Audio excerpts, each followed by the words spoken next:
오늘 은혜의 자리에 나오신 우리 성도님들을 환영하고 축복합니다. 오늘도 은혜 받는 귀한 시간 되시기를 바랍니다. 오늘 우리가 묵상할 말씀은 에스겔서 말씀입니다. 에스겔은 예언서로 우리가 매우 난해해하는 성경 중에 하나입니다. 구약에 기록되어져 있지만 마치 요한계시록을 읽는 느낌입니다. 에스겔 1장을 펴면 몇 절이 지나지 않아서 네 생물이 나오고 그 얼굴이 각각 4개가 있다고 하고 날개가 4개, 손이 4개, 상상이 안 되는 이야기를 합니다. 그리고 엄청나게 빛나는데 엄청나게 번개처럼 빠른, 도대체 무엇을 말하는지 어지럽습니다. 그래서 우리는 열심히 정신을 집중합니다. 저는 요한계시록이나 다니엘, 이사야 같은 상징적인 행동이나 환상들이 등장을 할 때 종이를 펴놓고 그려보면서 이게 어떤 모양일까 하고 상상도 해보고, 또 머릿속으로도 이 어떤 모습일까라고 상상을 머릿속으로 그려보기도 합니다. 그러면서 연결시키는 질문은 이렇습니다. 예언서라는데 내 미래가 그러면 어떻게 되나? 그런 것도 나오나? 또 혹은 대한민국의 앞날을 어떻게 되는지 좀 알려주기는 하나? 이런 생각이 듭니다. 네, 그렇게 읽으시면 안 됩니다. 성경의 묵시록, 예언서는 그렇게 읽는 것이 아닙니다. 에스겔서를 포함한 성경의 예언서들을 그러면 우리는 어떻게 이해해야 할까요? 구약 성경의 예언서는 17권, 이사야, 예레미야, 에스겔, 호세아, 아모스, 요나, 학개, 스가랴, 말라기 등등 17권이나 있고, 신약에는 1권, 요한계시록이 있습니다. 그러니까 성경의 3분의 1은 66권 중에 한 20권은 예언서인 거죠.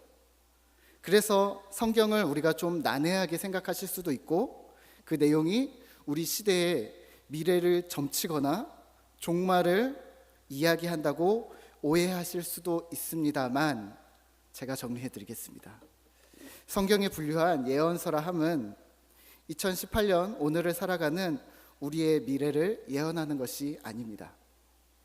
성경이 쓰여진 당시, 그때를 기준으로 이스라엘 사람들, 그 당시 유대 민족을 향한 예언을 담았다고 해서 예언서라고 부르는 것입니다.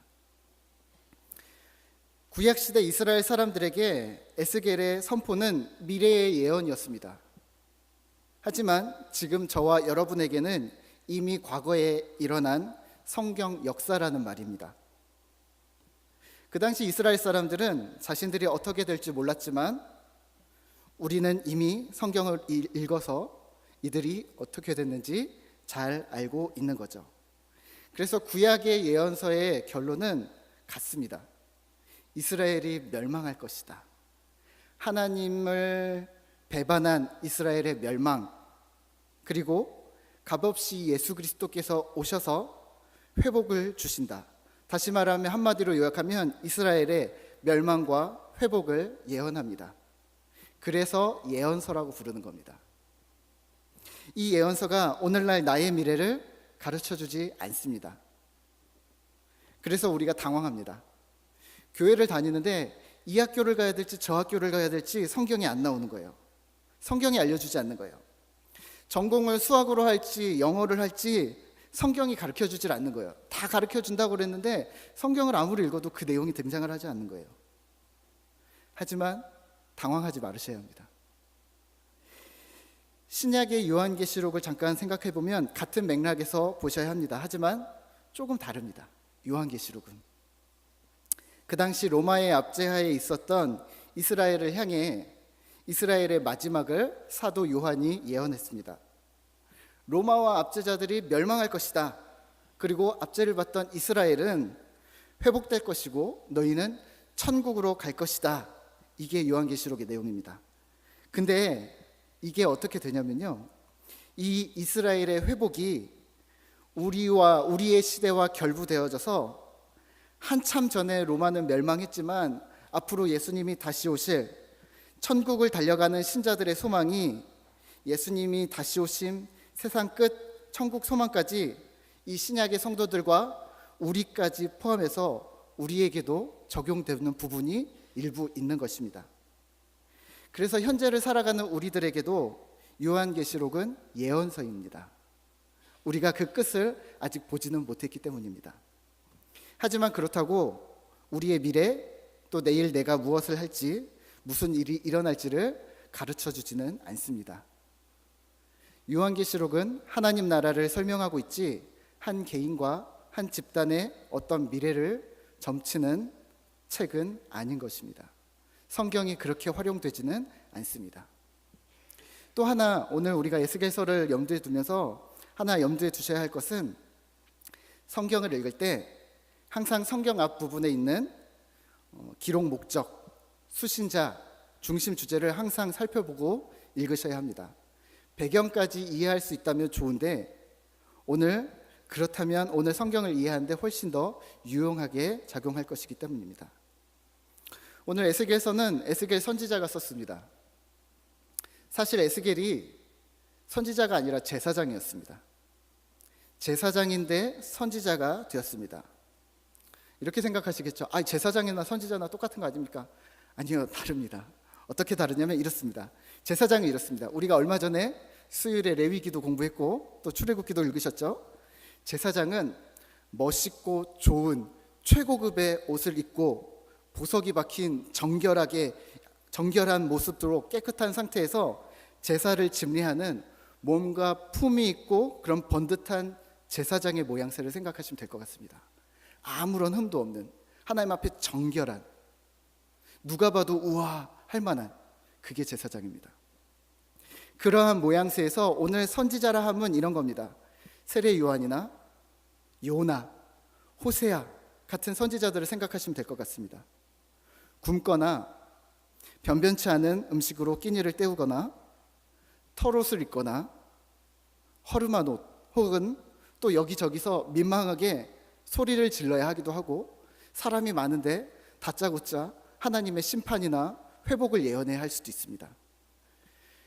하나님의 일들을 갑자기 전해야 하기 때문에 씻지 못했을 수도 있고, 또 상징적인 행위를 하느라 오른쪽으로 몇백 일을 자고 왼쪽으로 누워서 몇십 일을 자고, 혹은 음란한 여자와 결혼을 하기도 하고, 옷을 벗기도 하고 입기도 하고 수염을 기르기도 하고 머리털을 밀기도 하는 그러한 좀 비루한 모습을 생각하시면 될 듯합니다.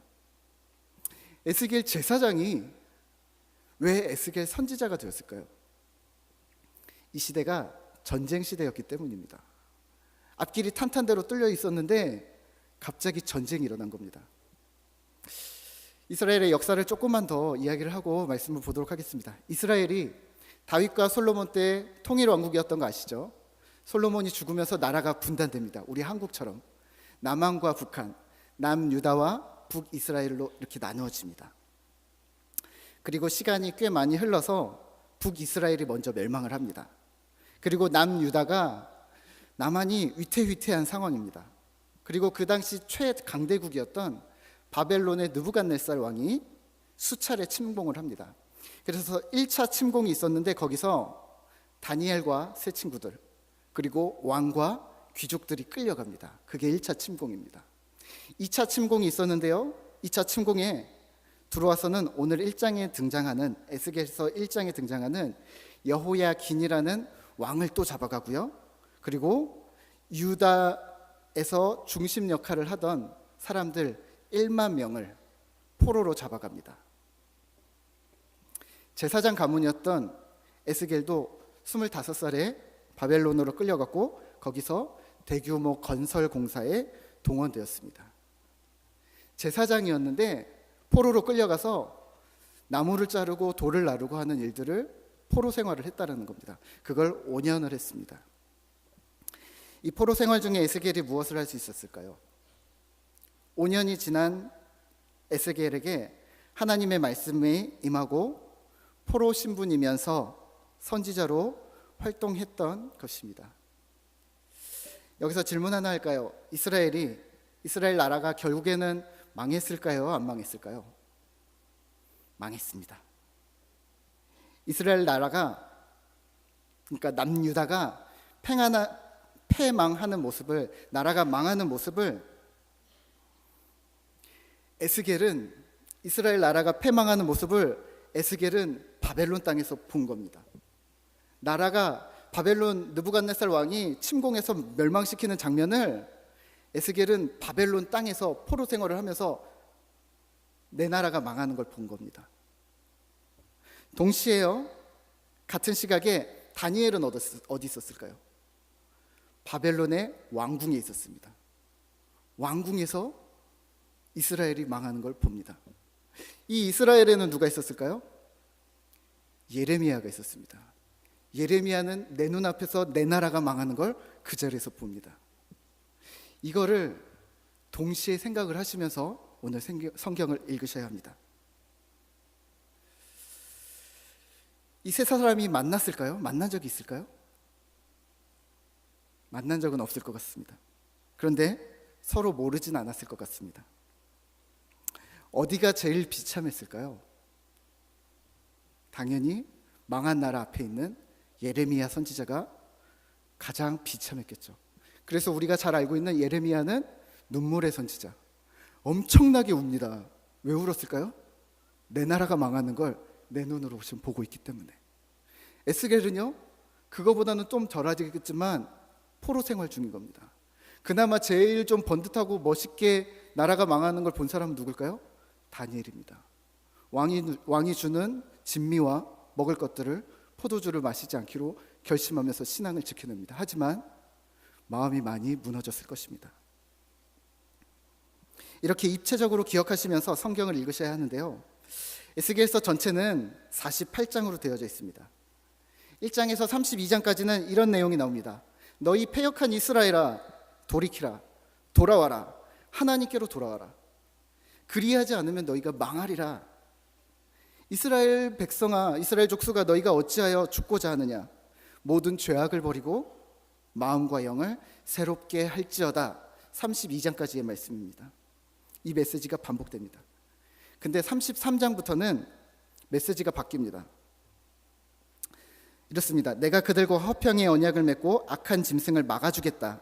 내가 그들에게 복을 내리겠다. 때를 따라 소낙비를 내리되 복된 소낙비를 내리리라. 내가 목자를 세워주겠다. 그가 너희를 먹이고 인도할 것이다. 나는 너희의 하나님이 될 것이다. 요약하면 너희를 회복시키겠다, 축복하겠다라는 말을 합니다. 32장과 33장 사이에 무슨 일이 있었을까요? 이제 감이 오시죠? 나라가 망합니다. 나라가 망하기 전까지는 에스겔 선지서가 계속 얘기합니다. 그러다가 진짜 망해, 진짜 망해, 진짜 망해, 돌아오라. 근데 정말로 딱 나라가 망합니다. 그러자 33장부터는 메시지가 바뀝니다. 내가 너희를 회복할 것이다. 실망하지 마라. 무너지지 마라. 다시 일어서면 된다. 걱정하지 마라. 하나님의 말씀은 1.1획도 변하지 않습니다. 아멘입니까? 아멘입니다. 그 메시지는 항상 동일합니다. 성경을 보지 않아도 거의 동일합니다. 여호와께 성결, 하나님 경외, 하나님을 사랑함, 죄를 참아보시지 않는 하나님. 하지만 변하지 않는 하나님 말씀은 우리의 환경과 상황에 따라 강조점을 다르게 둡니다. 죄 중에 있는 자들에게는 심판과 신원을 선포하실 것입니다. 고통 가운데, 눈물 가운데 있는 자들에게는요, 회복을 명하실 것입니다. 기다려라, 금방 지나간다. 내가 너와 함께하는 중이다.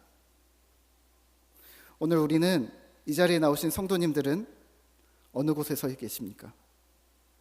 고통과 눈물 중에 계십니까? 하나님이 위로와 회복을 말씀하실 겁니다. 죄악 가운데, 악함 가운데, 내 욕심과 자랑 가운데 계십니까? 그곳에 선포될 말씀은 하나님의 심판과 하나님의 진노하심입니다. 오늘 본문인 에스겔 1장에서는 하나님이 임재하십니다. 바벨론 포로지에서 고통과 눈물, 한숨이 가득한 곳에 하나님의 말씀이 오늘 에스겔서 1장 1절에 임합니다. 포로로 전락해서 무엇을 해야 할지 모르는 에스겔에게 하나님의 말씀이 임합니다. 그것도 인간이 상상할 수 없는 글로 써놓습니다. 글로 도저히 표현해낼 수 없고 영화로운 찬란한 모습으로 임하십니다. 1장에서는 이런 내용들이 등장합니다. 내 생물에 바퀴가 등장을 하고 번개처럼 생물이 움직이고 뭐 이런 내용들이 등장을 하는데요. 당황하지 마십시오. 어마어마한 지극히 높으신 영광스러운 하나님이 지금 에스겔에게 임하셨다는 말씀입니다. 여러분들이 하나님을 만났다고 쳐보십시오. 그걸 어떻게 글로 기록하겠습니까? 글로 아무리 기록해도 하나님이 표현이 안 되는 겁니다. 그 내용을 표현을 한 겁니다. 그러니까 오늘 우리가 읽어도 이해가 안 되는 게 당연합니다. 그냥 이렇게 생각하시면 됩니다. 아, 우리가 이해할 수 없는 영화로우신 하나님이 지금 포로집 가운데 임하셨구나. 그 하나님이 오늘 2장에서 에스겔에게 말씀하십니다. 2장 3절입니다. 우리 함께 같이 한번 읽어볼까요? 내게 이르되 인자야, 내가 너를 이스라엘 자손 곧 패역한 백성 나를 배반하는 자에게 보내노라. 그들과 그 조상들이 내게 범죄하여 오늘까지 이르렀나니. 4절도 읽겠습니다. 이 자손은 얼굴이 뻔뻔하고 마음이 굳은 자니라. 내가 너를 그들에게 보내노니 너는 그들에게 이르기를 주 여호와의 말씀이 이러하시다 하라. 아멘. 조상부터 지은 죄들을 후손들도 계속 짓고 있다. 돌이킬 생각이 없다. 이들은 얼굴이 뻔뻔하고 마음이 굳은 자들이다. 이 말씀을 하시면서 한 단어로 표현합니다. 패역한 백성. 오늘 패역한 백성, 패역함이란 무엇을 말하는 걸까요? 사무엘상 15장에서는 사울이 아말렉과 전쟁을 합니다. 15장 3절에서 이렇게 얘기하십니다. 지금 가서 아말렉을 쳐서 그들의 모든 소유를 남기지 말고 진멸하되 아무것도 남기지 말라. 하나님이 사울에게 명령하십니다. 사울이 아말렉과 전쟁을 합니다. 그리고 승리합니다. 그런데 왕을 살려둡니다. 적군의 왕을 살려둡니다. 양과 소, 좋은 가축들을 살리고 안 좋은 것들만 없앱니다. 그리고 자신이 승리했다는 기념비를 세웁니다. 사무엘이 와서 묻습니다. 왜 명령대로 안 했습니까? 하나님께서 모든 것을 진멸하라고 하셨는데요. 사울이 대답합니다. 제가요?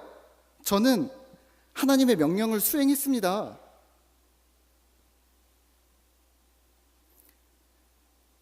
뻔뻔하죠. 하나님의 말씀을 변개합니다. 임의대로 자기 입맛대로 바꾸었습니다. 그러고서는 이렇게 얘기합니다. 나는 충성되이 행했다고 뻔뻔하게 말합니다. 저는 하나님 말씀대로 했는데 왜 그러세요? 하지만 22절입니다. 순종이 제사보다 낫고 듣는 것이 숫 양의 기름보다 나으니. 23절입니다. 이는 거역하는 것은 점치는 죄와 같고 완고한 것은 사신 우상에게 절하는 죄와 같음이라. 하나님의 말씀을 어그러뜨림, 변질시킴, 임의대로 해석함, 점치는 것처럼 같다. 그래놓고서 뻔뻔하게 자기가 잘했다고 또 주장하고 기념비를 세우고 박수받는 그러한 완고함은 우상숭배와 같다.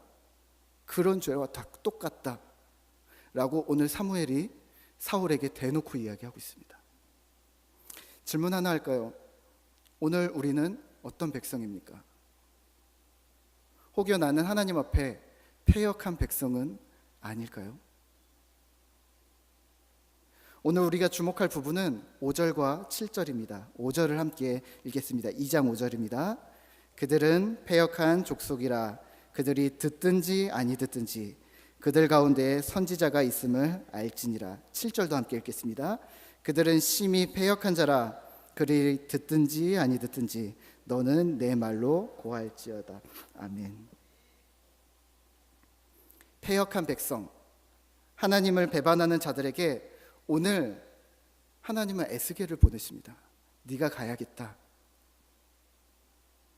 또 이 말씀을 지금으로 가져와서요, 하나님을 거스르고 하나님을 거부하는 세상을 향해 우리를 보내십니다.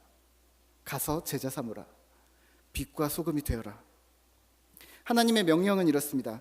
듣든지 아니 듣든지 전하라. 그들이 이해를 하든 못하든 전하라. 우리는 이 말씀을 조금 단순하게 적용해 버립니다. 계속 말하라는 걸로 자꾸 생각합니다. 아니 목사님, 사도 바울도 골로새서에서 때를 어떤지 못 어떤지 너희는 복음을 전파하라고 하지 않았습니까? 네, 맞습니다. 근데요, 정확한 구절은 이렇습니다. 디모데후서 4장 2절이거든요. 그게 너는 말씀을 전파하라. 말씀을 전파하라. 때를 얻든지 못 얻든지 항상 힘쓰라. 그리고 앞뒤 문맥을 보면 조금 다릅니다. 사도 바울이 왜 디모데에게 너는 말씀을 전파하라. 때를 얻든지 못 얻든지 왜 이 이야기를 했을까요? 거짓 가르침, 이단을 경계하며 하나님의 말씀, 하나님의 감동으로 된 성경을 끊임없이 너의 성도들에게, 믿음의 교우들에게, 내 자녀들에게 가르치라고 부탁하고 있는 겁니다. 복음 전파와는 약간 모양새가 다릅니다. 복음 전파하는 태도는 듣든지 안 듣든지 그냥 외치고 있는 것, 혹은 녹음기 틀어놓고 확성기 갖다 놓고 계속해서 쉬지 않고 말하고 있는 것으로 복음 전파를 다 했다고 볼 수 없습니다. 복음 전파의 바른 태도에 대해서는 사도 베드로가 정확하게 이야기합니다. 베드로전서 3장 15절입니다. 제가 읽겠습니다. 너희 마음에 그리스도를 주로 삼아 거룩하게 하고 너희 속에 있는 소망에 관한 이유를 묻는 자에게 대답할 것을 항상 준비하되 온유와 두려움으로 하고. 우선 마음에 그리스도를 주로 삼는 겁니다. 그리고 믿음으로 사는 겁니다. 거룩하게 사는 겁니다. 신자로서 사는 겁니다. 그러다가 주변 사람들이 우리에게 묻는 겁니다. 왜 그렇게 삽니까? 왜 그렇게 불편하게 삽니까? 그렇게 살면 불편하지 않습니까? 그렇게 살면 무슨 유익이 있습니까? 라고 묻는 사람들이 생기면 그때 대답하는 겁니다. 그때 소망에 관한 이유를 묻는 자에게, 궁금해하는 자들에게 말하는 겁니다. 그 메시지를 준비하셔야 하는 겁니다. 항상 메시지를 준비하되, 언제 질문할지 모르니까 항상 준비하되 온유와 두려움으로 준비하셔야 하는 겁니다. 에스겔서로 돌아와서요, 그들이 듣든지 안 듣든지 하나님의 메시지를 선포하라. 그들 가운데 선지자가 있음을 알게 될 것이다. 5절입니다. 선지자가 선포한 하나님의 말씀이 먹힐 거라고 말씀하시지 않습니다. 당연히 안 먹힐 건데 듣든지 안 듣든지 그냥 가서 전하고만 와. 우리는 이렇게 생각합니다. 사람이 강팍해서 한 번 듣는 걸로는 안 돼. 계속 말하다 보면 언젠간 귀가 확 뚫려서 듣게 될 거야. 이런 겁니까? 아니요. 선지자가 할 일은, 오늘 선지자가 할 일은 하나님의 메시지를 선포하는 것이며, 그 말씀을 받아들이는가 거부하는가는 당사자들에게 달려있다고 말씀하시는 겁니다. 여기서 질문 하나 할까요? 듣지 않는데 전해야 될 이유가 있을까요? 더 나아가서 어떤 사람들이 우리를 보지 않는데 우리가 믿음으로 행동해야 할 이유가 있을까요? 안 볼 때는 그냥 좀 풀어줘도 되지 않을까요? 세상에서는 세상의 방법으로 살아야 한다고 모두가 생각하는데 굳이 우리만 고지식하게 하나님 방식으로 세상을 살아가야 할 이유가 있을까요? 믿음으로 굳이 삶을 살아내야 할 이유가 있을까요? 네, 있습니다. 있습니다. 상징성입니다. 신자의 상징성입니다. 선지자가 지금 이 암흑기 포로 시대에 도저히 희망이 보이지 않는 이 시대의 바벨론 땅에 선지자가 어떻게 존재해? 근데 선지자가 존재해. 에스겔이 선지자더라. 더군다나 하나님을 거부하고 하나님을 대놓고 공격하는 이 패역한 시대에도 선지자가 존재하고 있음을 사람들에게 각인시키는 상징성인 것입니다.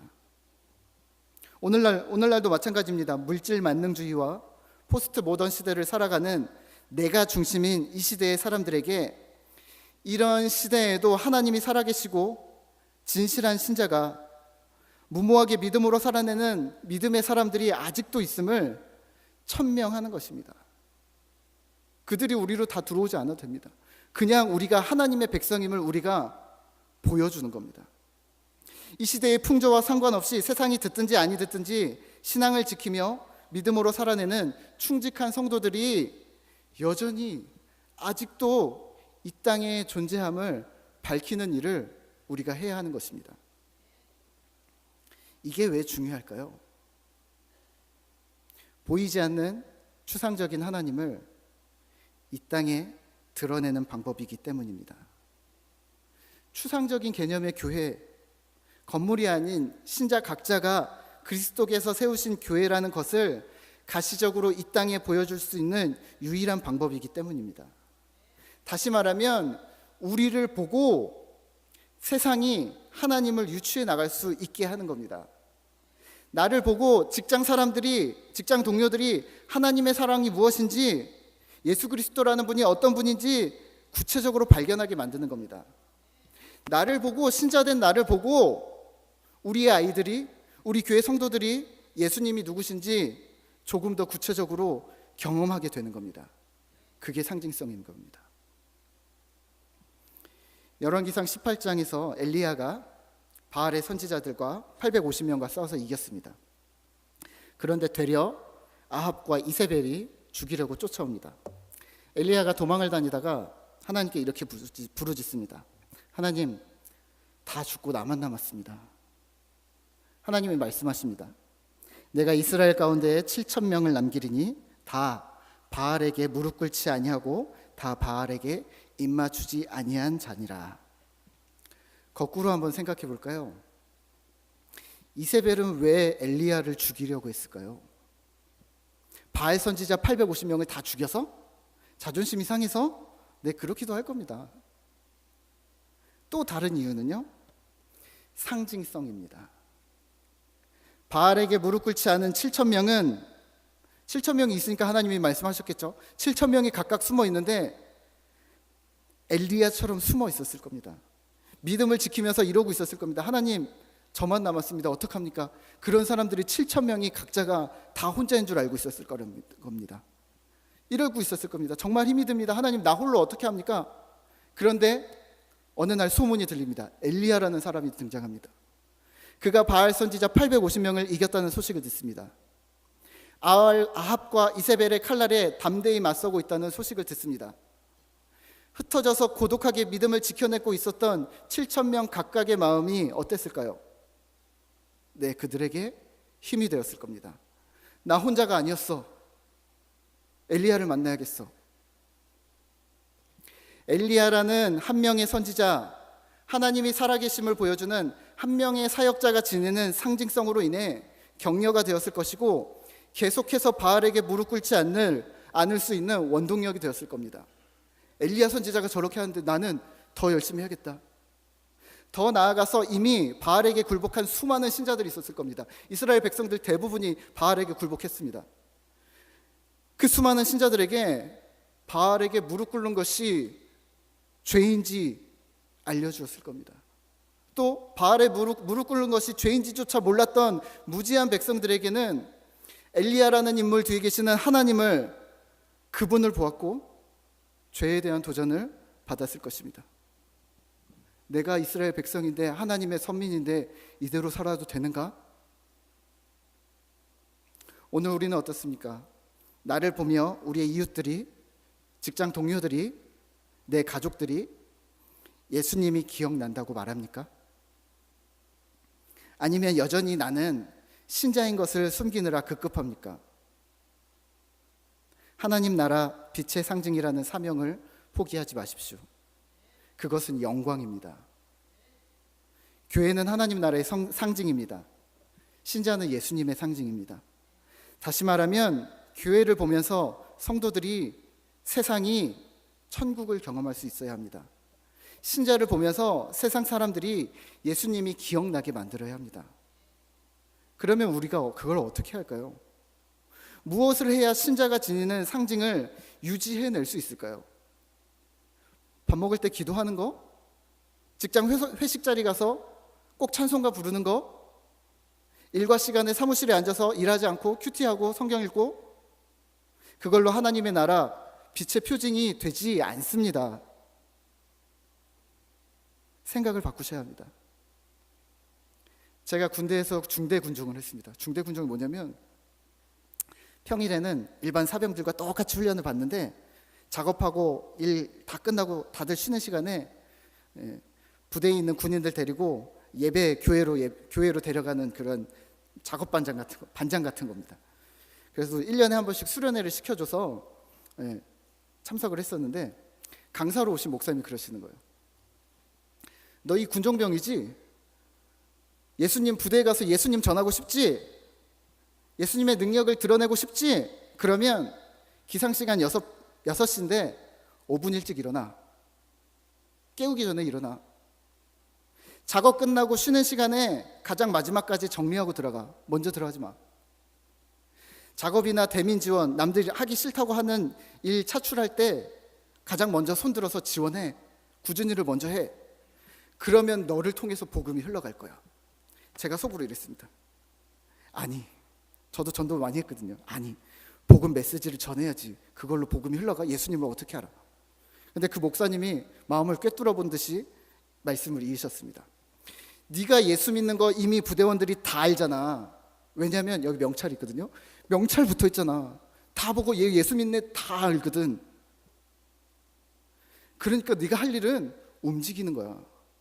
그렇게만 하면 돼. 그들이 어려울 때 너를 기억할 거고 필요할 때 너에게 다가올 거야. 그때 너희가 뭘 하냐면 너희 속에 있는 소망에 관한 이유. 어떻게 그러셨어요? 저 도움이 필요해요 라고 다가오는 자들에게, 그것을 묻는 자들에게 대답할 것을 항상 준비하되 온유와 두려움으로 하고. 저는 그 목사님의 충고를 잊지 않습니다. 항상 그렇게 살 수는 없지만 그렇게 살려고 항상 마음에 두고 최선을 다합니다. 우리의 수고가 복음의 통로가 되기 때문입니다. 목사님, 저는 그렇게 할 수 없습니다. 저는 못하겠습니다. 저는 손해보는 거 정말 싫습니다. 저 그거 엄두가 안 납니다 라고 질문하시겠죠. 두려워하지 마십시오. 우리의 힘으로 하는 것이라고 생각하시면 안 됩니다. 오늘 본문 2장 1절입니다. 인자야 내 발로 일어서라. 2장 1절에 인자라는 단어는 특별한 의미를 지니고 있습니다. 인자, 인간의 아들, 예수님이 인자라고 그러셨죠. 사람의 아들이라는 의미로 예수님을 지칭하기도 하지만 오늘 에스겔서에서 두드러지게 사용되는 인자라는 단어는 같은 맥락에서 이런 의미를 더합니다. 연약하고 깨지기 쉬운 흙으로 만든 질그릇 같은 인간, 연약한 인간이라고 바꾸어 이해하셔도 됩니다. 오늘 2장 1절은 이런 겁니다. 연약한 인간아 내 발로 일어서라. 상처받기 쉬운, 고통 중에 있는, 슬픔과 절망 가운데 있는, 넘어지기 쉬운 에스겔아 일어서라. 오늘 우리에게도 마찬가지로 말씀하십니다. 내가 안다. 내 연약함을, 내 부족함을, 내 두려움을 내가 너에게 힘주겠다. 문목사야 일어나라. 문목사 내가 힘을 줄게. 할 수 있어. 해보자. 말씀을 맺겠습니다. 저는 자주 기도하는 문구가 있습니다. 요한복음 15장 5절입니다. 나는 포도나무요 너희는 가지라. 그가 내 안에 내가 그 안에 거하면 사람이 열매를 많이 맺나니 나를 떠나서는 너희가 아무것도 할 수 없음이라. 하나님, 저는 연약한 인간입니다.